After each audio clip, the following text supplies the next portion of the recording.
High student, আজকে যে তোমার হচ্ছে টপিক সম্বন্ধে আলোচনা করবো এটা হচ্ছে অর্গানিক কেমিস্ট্রি, যেটা 12 হচ্ছে ক্লাস 12 কার্বন কেমিস্ট্রিতে এই তোমার হচ্ছে রিঅ্যারেঞ্জমেন্ট রিঅ্যাকশনটি আছে। তাহলে এই রিঅ্যারেঞ্জমেন্ট রিঅ্যাকশনে তোমার হচ্ছে প্রথম যদি বলি রিঅ্যারেঞ্জমেন্ট রিঅ্যাকশন কি, যেখানে হচ্ছে কোনো প্রকার তোমার হচ্ছে বিকারক তোমার হচ্ছে ব্যবহার করা হয় না, কেবলমাত্র তোমার তাপ এবং চাপ উষ্ণতার উপস্থিতিতে তোমার হচ্ছে বিক্রিয়াটি সম্পূর্ণ হয়। অর্থাৎ এক্ষেত্রে কি একটা বন্ড তোমার মাইগ্রেট হয়ে অপর কোনো তোমার কার্বন সঙ্গে যুক্ত হয়ে নতুন একটা তোমার হচ্ছে কার্বন তোমার বন্ড ফর্মেশন হয়। এই মাইগ্রেশনের মাধ্যমে তোমার হচ্ছে যখন কোনো একটা বিক্রিয়া সম্পূর্ণ হবে তাহলে সেই প্রকার রিঅ্যাকশনকে আমরা বলবো হচ্ছে রিঅ্যারেঞ্জমেন্ট রিঅ্যাকশন। তাহলে এখানে যা কিছু ঘটে তোমার হচ্ছে কি সব হচ্ছে বন্ড হচ্ছে তোমার হচ্ছে মাইগ্রেশনের মাধ্যমে। তাহলে এক্ষেত্রে তোমার হচ্ছে এই একটা প্রবলেম দিয়েছি, তাহলে প্রবলেমের ক্ষেত্রে কি হচ্ছে এখানে হচ্ছে গাঢ় H2SO4 উপস্থিতিতে বিক্রিয়াটি সম্পূর্ণ হবে। তাহলে গাঢ় H2SO4 কি এখানে কিসে কাজ করে, একটা হচ্ছে ক্যাটালিস্ট। তাহলে গাঢ় H2SO4 যদি বিয়োজিত হয় তাহলে H+ আয়ন এবং হচ্ছে কি সালফেট 2- আয়ন। তাহলে এক্ষেত্রে দু অণু তোমার হচ্ছে H+ আমি পেয়েছি, তার মধ্যে ধরো এক অণু H+ আমার এখানে ব্যবহৃত হবে। তাহলে প্রথম স্টেপে কি হচ্ছে না, প্রথম স্টেপে হচ্ছে প্রোটনেশন। কোথায় প্রোটনেশন ঘটবে, তোমার হচ্ছে ধরো কার্বন 1 ধরো আর 2 ধরো, তাহলে এখানে 1 নম্বর কার্বন কিংবা 2 নম্বর তোমার হচ্ছে যে কার্বনের সঙ্গে যুক্ত আছে OH, তাহলে কোনটাতে ঘটবে না এখানে হচ্ছে তোমার এই কার্বনের সঙ্গে তোমার হচ্ছে যে যুক্ত OH গ্রুপ, সেই OH গ্রুপের মধ্যে তোমার হচ্ছে প্রথম প্রোটনেশন ঘটবে।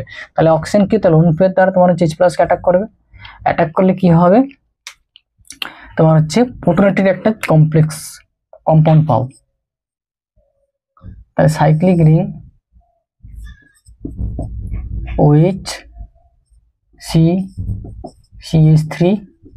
CH3 OH2 plus.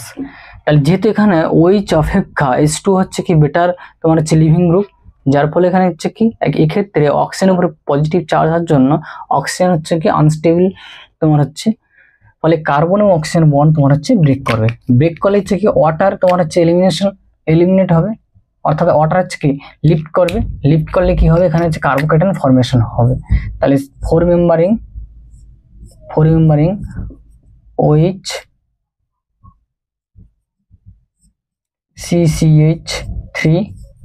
CH3 plus. তাহলে এক্ষেত্রে কার্বন তোমার হচ্ছে 3 ডিগ্রি কার্বোক্যাটায়ন ফর্মেশন, তাহলে 3 degree carbocation form. Next step কি, তাহলে এক্ষেত্রে যে সাইক্লিক যে তোমার হচ্ছে রিং 4 মেম্বার রিং, তাহলে এই রিং হচ্ছে কি রিং যে অ্যাঙ্গেল ফ্রিডম খুব হাই অ্যাঙ্গেল স্ট্রেংথ, যার ফলে হচ্ছে কি তোমার হচ্ছে এই কার্বন বন্ড হচ্ছে মাইগ্রেট হবে। তাহলে কার্বন যদি বন্ড মাইগ্রেশন ঘটে তাহলে সেক্ষেত্রে কি হবে এখানে কার্বন কি অক্টেট তোমার হচ্ছে নষ্ট হবে। তাহলে অক্টেট ফিল আপ করার জন্য কি হবে, এই যে OH তোমার হচ্ছে গ্রুপের অক্সিজেন হচ্ছে তার লোন পেয়ার দ্বারা কার্বনের সঙ্গে ডাবল বন্ড ফর্মেশন করবে। তাহলে ডাবল বন্ড যদি ফর্মেশন করে তাহলে সেক্ষেত্রে কি পাচ্ছি আমরা না হচ্ছে 5 মেম্বার রিং এবং হচ্ছে তাহলে CH3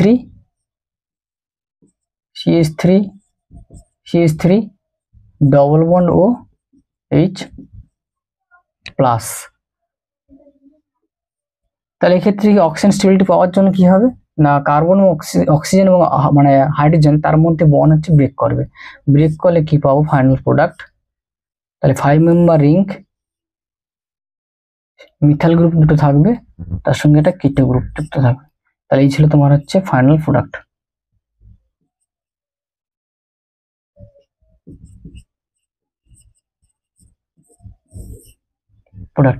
তাহলে এক্ষেত্রে কি প্রথম স্টেপে তোমার হচ্ছে প্রোটনেশন, সেকেন্ড স্টেপে তোমার হচ্ছে ওয়াটার এলিমিনেশন, তারপর স্টেপে তোমার হচ্ছে কার্বোক্যাটায়ন ফর্ম এবং সঙ্গে তোমার রিং কন্ট্রাকশন, অর্থাৎ সে রিং এর মধ্যে সিগমা বন্ড মাইগ্রেট হচ্ছে এবং ফাইনাল স্টেপে হচ্ছে H+ ডিপ্রোটনেশন।